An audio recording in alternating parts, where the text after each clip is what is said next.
Good afternoon, and thank you for joining us for the presentation of the Educator Effectiveness Funds, EEF, Block Grant Program. This technical assistance webinar is provided by the Professional Learning Support Division at the California Department of Education. Please note that this webinar is being recorded. Okay. My name is Kristen Cruz Allen, and I'm the Education Administrator 1 of the Teacher and Leader Policy Office in the Professional Learning Support Division at CDE. I want to also introduce the Educator Effectiveness Funds team that consists of myself and Alexis Clift, an education programs consultant in our office.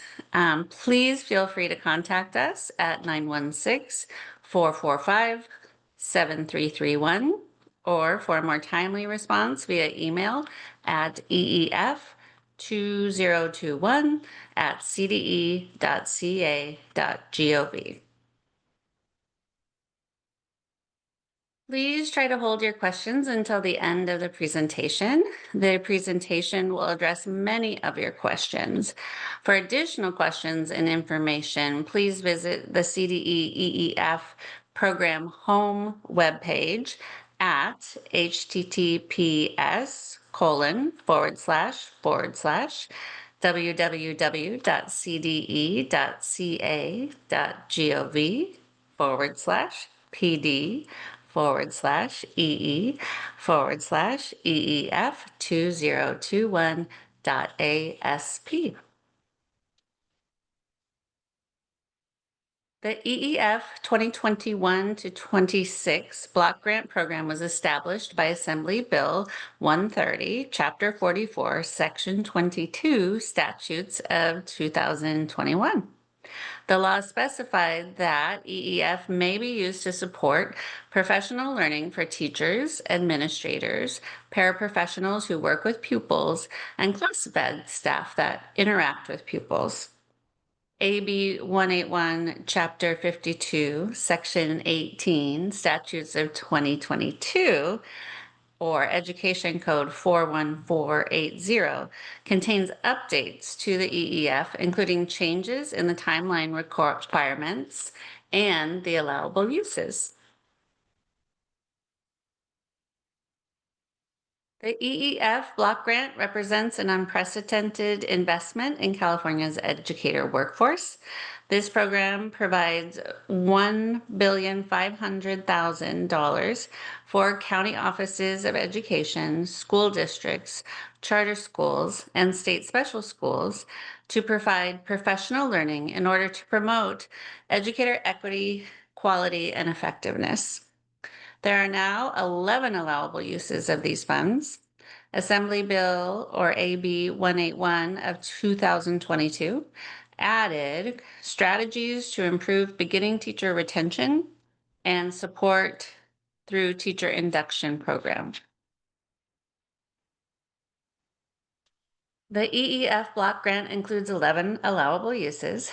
A school district, county office of education, charter school, or state special school shall expend EEF to provide professional learning for teachers, administrators, paraprofessionals who work with pupils, and classified staff that interact with pupils, with a focus on any of the following areas.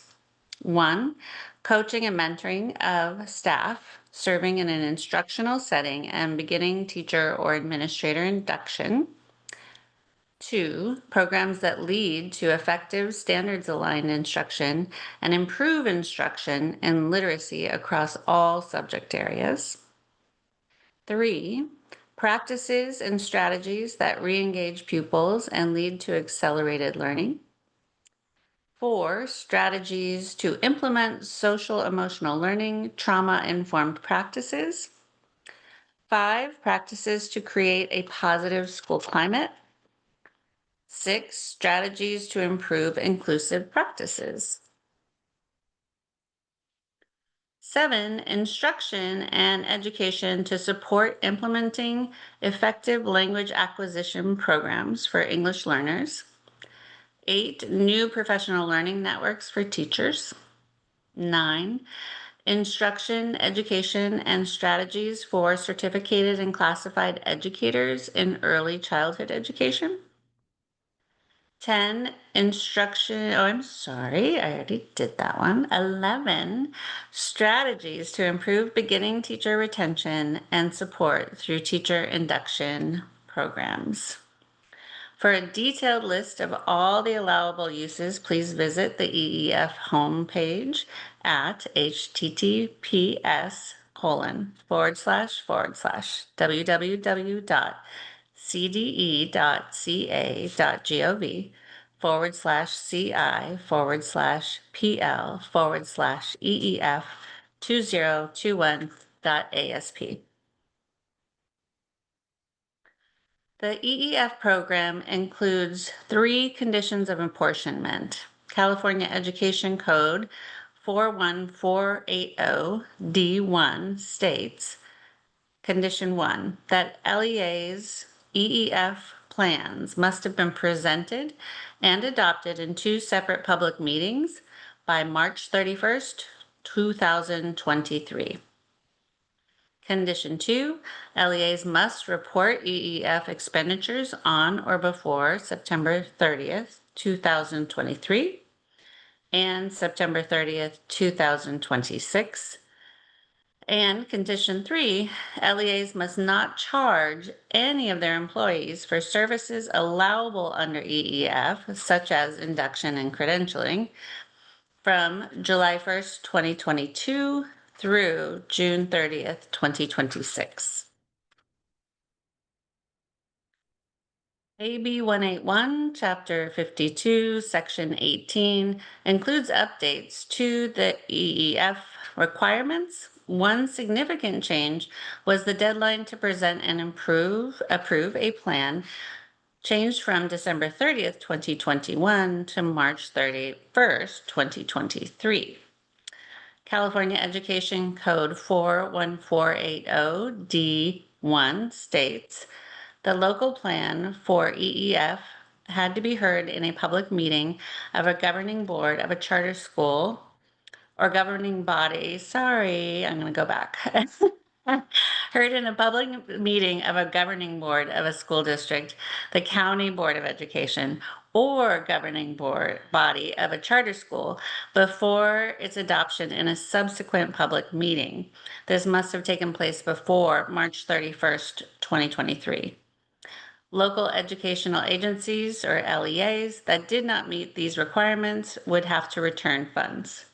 If your LEA did not meet this condition of apportionment, you should have received an audit finding.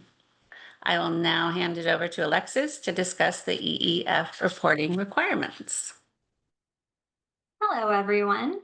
An annual data and expenditure report is due each year on or before September 30th. The CDE is requiring annual reporting as a response to requests for detailed information in the legislative report, to justify future funding opportunities, and to confirm funding is being appropriately used and tracked at the local level. Fourth annual data and expenditure report is due on or before September 30th, 2025.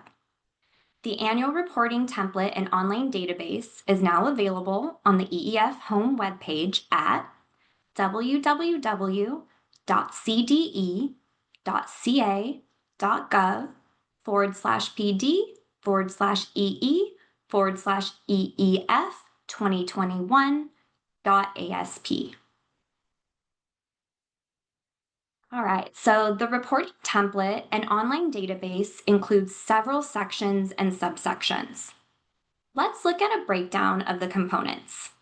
The initial screens include the login page and instructions, the EEF overview and contact information, EEF services and purchases. The subsections, which are based directly on the original 11 allowable uses, include number 1, coaching and mentoring. Number 2, standards aligned instruction. Number 3, pupil re-engagement and accelerated learning. Number 4, strategies to improve well-being. Number 5, practices to promote positive school climate. Number 6, inclusive practice strategies. Number 7, English learner programs.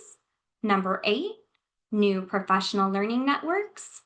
Number 9, ethnic studies curricula. Number 10, early childhood or childhood development. And number 11, teacher retention strategies. We will review all of the initial screens, the login page and instructions, the overview and contact information, the professional learning services and purchases section. In addition, we'll review one subsection, coaching and mentoring, as the narrative and expenditure information is the same for all the required subsections. All right, so now we'll take a look at our login page. This is the initial page on the EEF report database. This is an example of what LEAs will see when they select the report database link on the EEF program webpage or the EEF annual and final expenditure reports webpage. Please note we will provide all applicable webpage addresses at the end of the presentation, and they are also included in the links on this Zoom webinar. LEAs will be asked to select their county and then LEA name. Next, LEAs will use their unique PIN, that's a 6-digit code, and they will then select the Log On button. Next, this illustration displays the top of the very first screen in the online database. The LEA name and the county district school code or CDS code will appear at the top of each page. Moreover, there are instructions at the top of each page. These instructions include answer all applicable questions on each page. When you go to the next page, the responses of the current page will be automatically saved. Oh, we can go back one. I'm still on this page, sorry. This is the long one, sorry. You also have the option to select the Save button to save all responses on your current page. At the very end of the report, you must select the Submit button to finalize your submission. Please note that any EEF expenditures entered in one section should not be entered in any other section or subsection, as this will result in an incorrect expenditure total. Our system simply counts, it sums the totals. So please only enter expenditure data for once, and this next report is for the 24-25 school year. All right, next. After the instructions section, screen 1 includes the EEF overview and contact information section. At the top of this section, LEAs will see a box titled Total EEF Allocation. This box will be pre-populated with each LEA's total EEF allocation. Next, LEAs will see a box titled Previously Reported Expenditures. This box will be pre-populated with each LEA's previously reported expenditures from the last 3 years of reporting. LEAs will also see a box titled Remaining EEF Funds. This box will display the current amount of EEF funds available. Directly under the total EEF allocation is the Program Administrator subsection. Please note the program administrator's email address will be used to notify the LEA that the report has been received by the CDE after the LEA submits the collection. All of the information in this subsection includes first name, last name, title, office, telephone number, telephone extension, which is optional, and email. The second part of the EEF overview and contact information section asks for the LEA's fiscal agent information. Please note that the fiscal agent section is optional. If the LEA chooses to complete this section, then the fiscal agent will be included on communications regarding budget and accounting for EEF. All of the information in this subsection includes first name, last name, title, telephone number, telephone extension, which is optional, and email. The third part of the EEF services and purchases section asks LEAs to identify purchases made with EEF that supported professional learning offerings. This subsection requires LEAs to provide narrative information as well as the expenditure amounts for books, training materials, and other materials purchased under the allowable uses of funds. Specifically, it asks LEAs to provide information about the materials purchased and the vendors they were purchased from. Please note that the system will populate a total amount for this subsection near the bottom of the subsection. At the end of the books and materials purchases section, there will be a pre-calculated total with each LEA's current year for books and material purchases. Next, LEAs will see a box titled Previously Submitted Purchases Total. This box will be pre-populated with each LEA's previously reported total from books and material purchases from the last 3 years of reporting. LEAs will then see a box titled Overall Purchases Total. That's all reported years. This box will display the overall books and material purchases amounts for all of the years reported. The fourth part of the EEF services and purchases screen asks LEAs to identify additional expenditures made with EEF that supported professional learning offerings. This subsection requires LEAs to provide narrative information as well as expenditure amounts for staffing and benefits that were supported with EEF. In the narrative box, LEAs should provide information about existing staff salaries and benefits that were supported with EEF, as well as titles and basic duties. This part also requires LEAs to report expenditure amounts for travel and per diem, stipends, substitutes, and indirect costs. At the end of the EEF additional expenditure section, there will be a pre-calculated total with each LEA's current year for EEF additional expenditures. Next, LEAs will see a box titled Previously Submitted Additional Total. This box will be pre-populated with each LEA's previously reported total from last year's EEF additional expenditures section. LEAs will also see a box titled Overall Additional Total. That's all reported years. This box will display the overall additional total for all the reported years and the amount. Please note that this is calculated by taking last year's EEF additional total expenditures plus the current year's EEF additional total expenditures. I've received a few questions regarding where coaches and mentors belong. So I want to let you know they can be reported in the coaching and mentoring section under coaches and mentors, or they can be reported here. That's up to the discretion of the LEA. Just be sure, like I said before, not to report them in both spots, to choose one, as our system will double count the total. So just report in one spot. All right.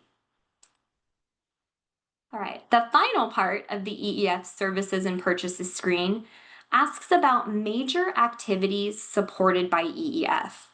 This subsection is important because it provides LEAs with the opportunity to report on and elaborate on how they used EEF to promote educator equity, quality, and effectiveness. Please note that this section should be concise as the maximum character limit is 1,500.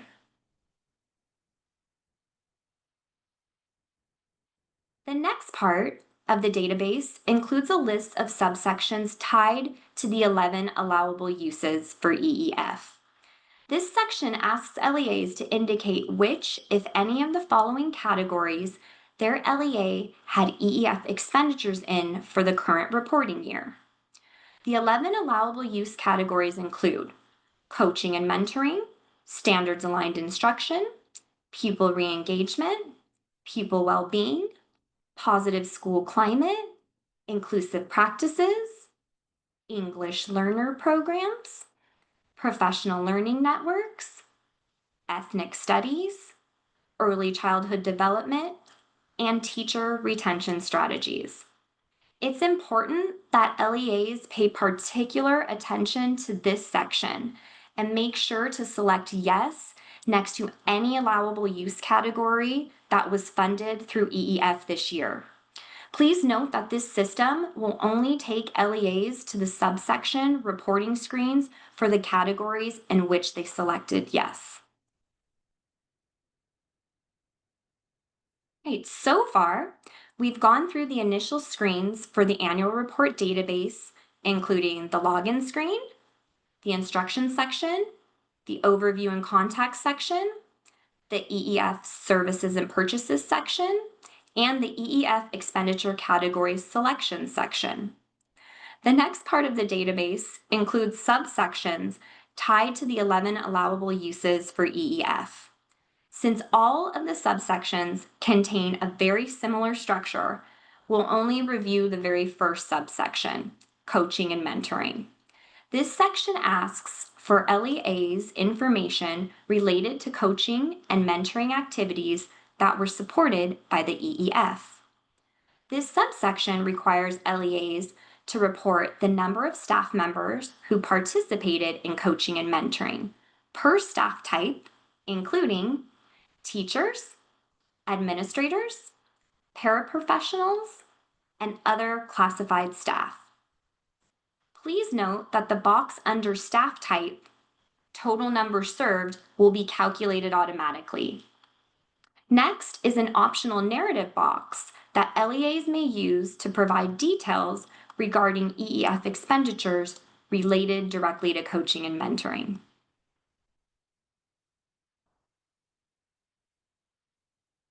Second half of the coaching and mentoring section requires LEAs to provide expenditure amounts for specific allowable uses.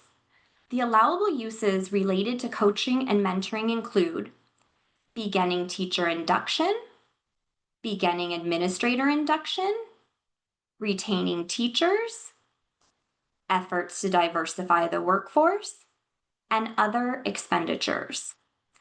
LEAs will also be asked to provide narrative details and describe their efforts to diversify the teacher workforce through coaching and mentoring.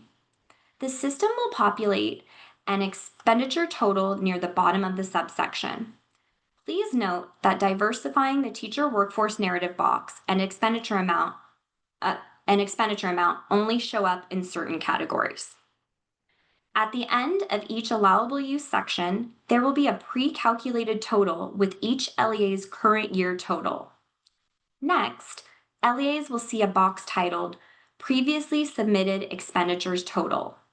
This box will be pre-populated with each LEA's previously reported total from last year's reporting. LEAs will also see a box titled Overall Expenditures Total, all years reported. This box will display the overall expenditures total for all reported years.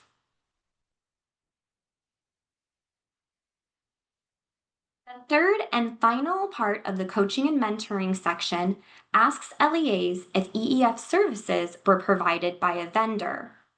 If an LEA answers yes, then they'll ask to include narrative information about vendors and providers as well as the services they offered.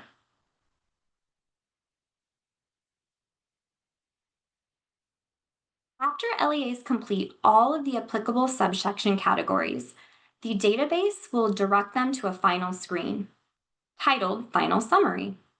At the top of the Final Summary screen, LEAs will see a box titled Total EEF Allocation. This box will be pre-populated with each LEA's total EEF allocation. Next, LEAs will see a box titled Previously Reported Expenditures. This box will be pre-populated with each LEA's previously reported total from the last 3 years of reporting. LEAs will also see a box titled Remaining EEF Funds. This box will display the current amount of EEF funds available. Next is the summary screen for the 2024-25 expenditures.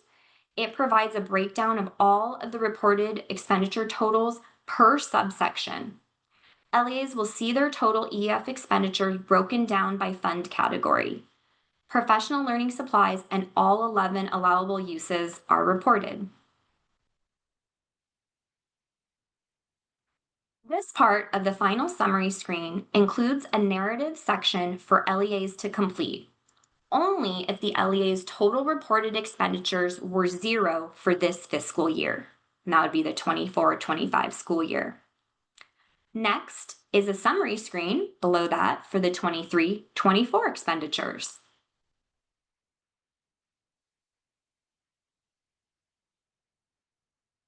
Next, this is an example of the summary screen you'll see for the 22-23 expenditures.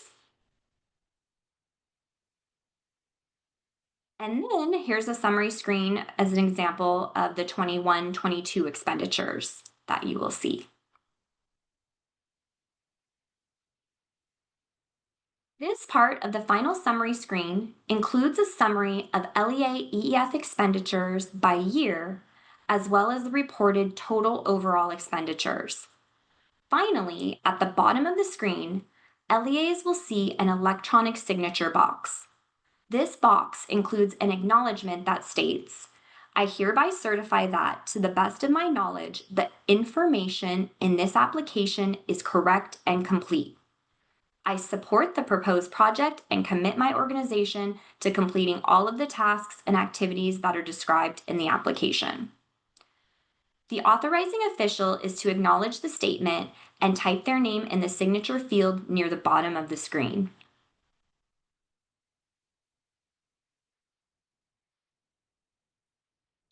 Finally, this is the last screen of the EEF database. The very top of the page will display the LEA name and CDS code. LEAs are directed to select the Submit button to submit their collection. Upon submission, each LEA will be given a confirmation number and provided with a printable version of their responses. Please note that the program administrator's email address will be used to notify each LEA that the report has been received by CDE. Okay, now let's turn back it over to Kristen to look at some EEF frequently asked questions and timeline information. Thank you, Alexis. So now that we've looked at the EEF database, let's talk more about some of these frequently asked questions. The first is, if a local educational agency has utilized all of its educator effectiveness funds, can employees be charged for induction? And the answer is no. AB, or Assembly Bill 181, Section 18, Chapter 52, Statutes of 2022, added a condition of apportionment to Ed Code 41480 that states LEAs shall not charge their employees a fee for services included under the 11 allowable uses for EEF, including induction program costs. Since this was added after the original statute that created the EEF, AB 130, Section 22, Chapter 44, statutes of 2021, employees cannot be charged for induction from July 1, 2022 through June 30, 2026. If a local educational agency spent their educator effectiveness funds on professional development included in the Education Code 41480 other than induction, will employees have to be reimbursed for their induction costs? The answer is yes. Employees should be reimbursed if they were charged for induction. Employees cannot be charged for induction between July 1st, 2022 through June 30th, 2026. This does not guarantee that the LEA will not receive an audit finding, but it may assist in clearing the audit finding. Further, LEAs that have charged for induction costs to employees may be subject to returning EEF funds to the state. If a local educational agency has already utilized their educator effectiveness funds, are they still required to submit a report for year 4? Yes, the CDE is requiring annual reporting as a response to requests for detailed information in the legislative report. to justify future funding opportunities, and to confirm funding is being appropriately used and tracked at the local level.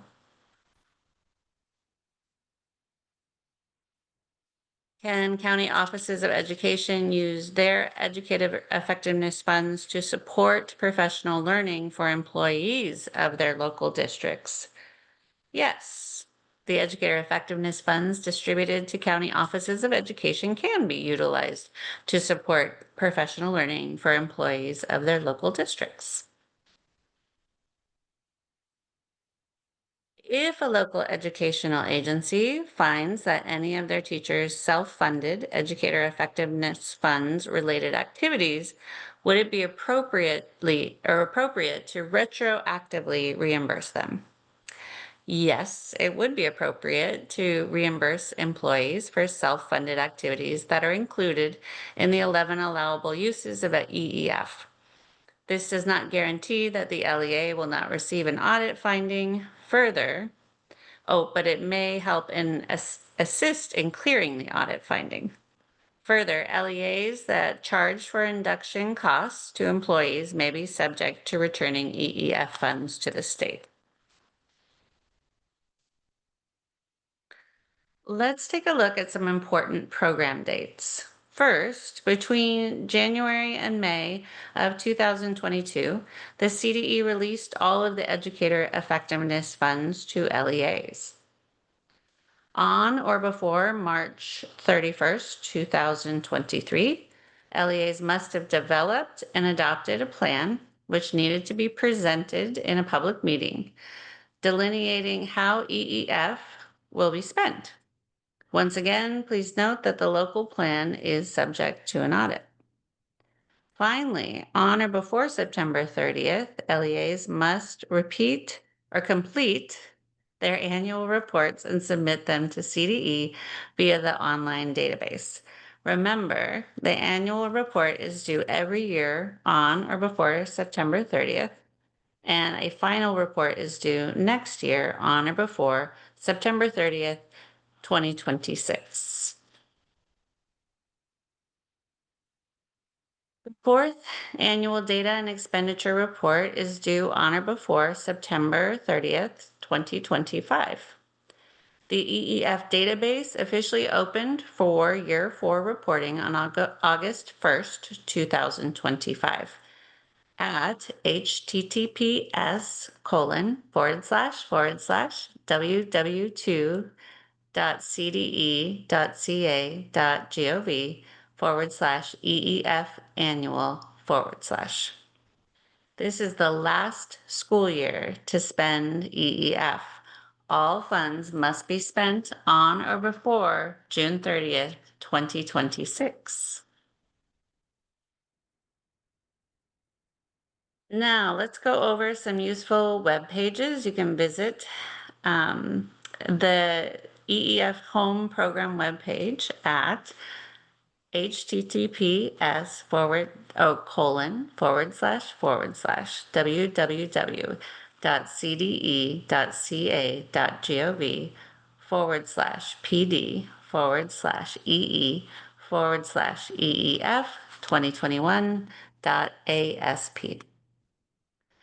Also, you can visit the EEF 2021 Frequently Asked Questions webpage at https://www.cde.ca.gov/pd/EE/EEF 2021 FAQ.ASP.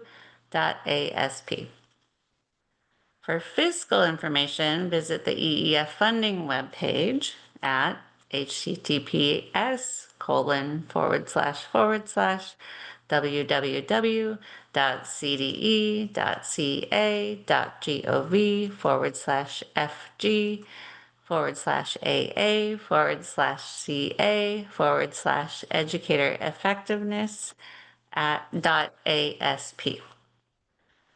Finally, to join the EEF 2021 listserv, please send a blank email to join hyphen EEF 2021 at mlist.cde.ca.gov.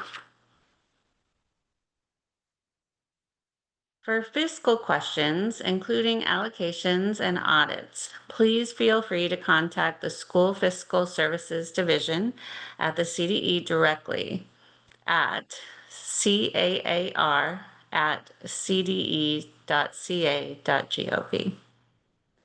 Please remember you may also find useful fiscal information on the School Fiscal Services Division webpage at https://www.cde.ca.gov/fg/ca/educator effectiveness.asp.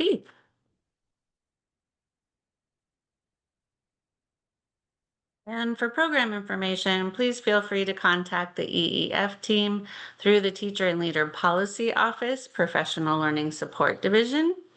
Again, I'm Kristen Cruz Allen. I'm the Education Administrator 1. Alexis Clift is the Education Program Consultant over this program. You can contact us at 916-445-7331, or for a more timely response, please email us at eef2021@cde.ca.gov. At this time, we'll take any questions from the audience. Are there any additional questions that we didn't go over in the presentation? If so, please place them in the question and answer box, and we'll continue to answer them, some live and some just within the Q&A.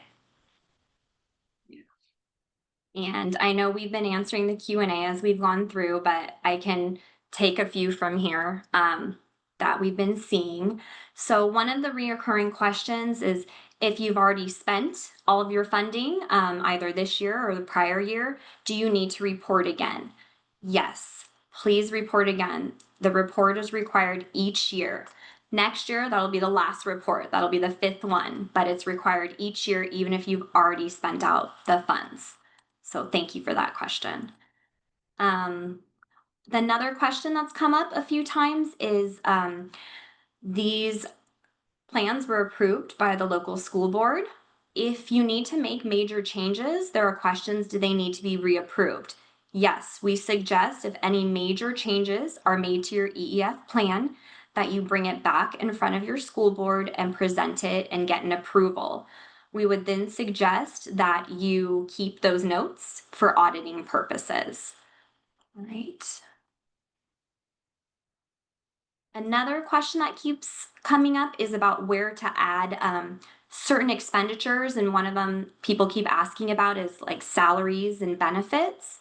So it is up to your discretion as the LEA. You may add it in the EEF additional services area under salary and benefits, or you can also include it in the specific subsections.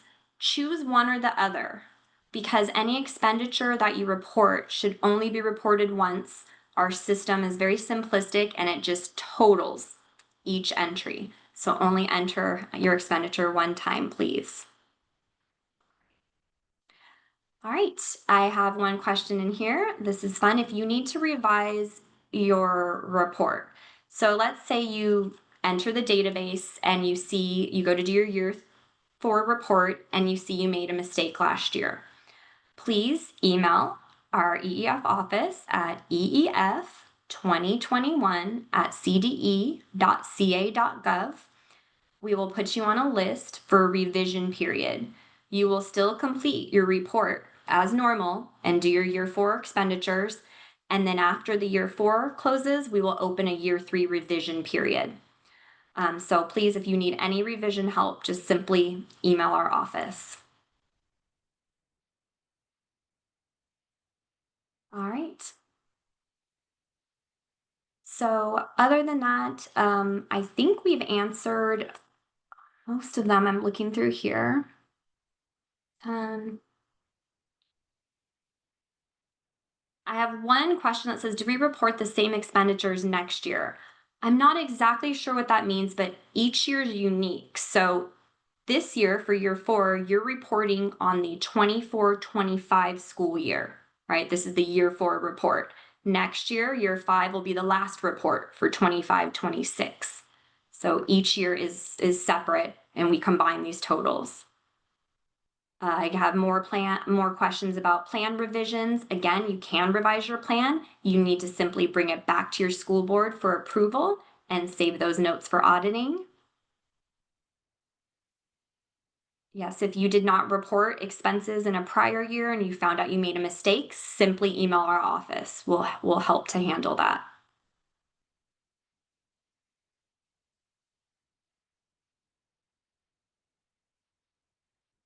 Someone asked, what do you consider major changes? If there's any question about that, I think just for your own discretion, bring it back in front of your board. Bring it back in front of your board, have them approve it, and just have those papers on file for your auditing purposes. All right. One question says, would adding sub-release costs so teachers can attend trainings be considered a major change?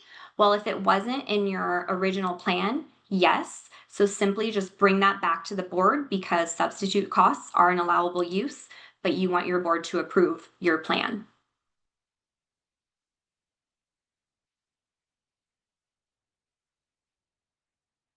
Someone says, what happens? This is a great question, maybe to end on, even because I think we've answered them all. What happens to the money that is not spent by June 30th, 2026? So please spend out all of your funds. That is in statute, the date they need to be spent by. Any funds that are not spent by then are subject to coming back to the CDE because that is the period you're supposed to spend your funds within. So all your EEF funds need to be expended by June 30th, 2026. So this is the last school year. Kristen, is there anything else you see? I think we got these. And then anyone else, if there's anything major, we're always here. You can call our office or you can email us at eef2021@cde.ca.gov. Thank you guys so much for joining us. We really appreciate everyone's participation. Have a wonderful week. Thank you.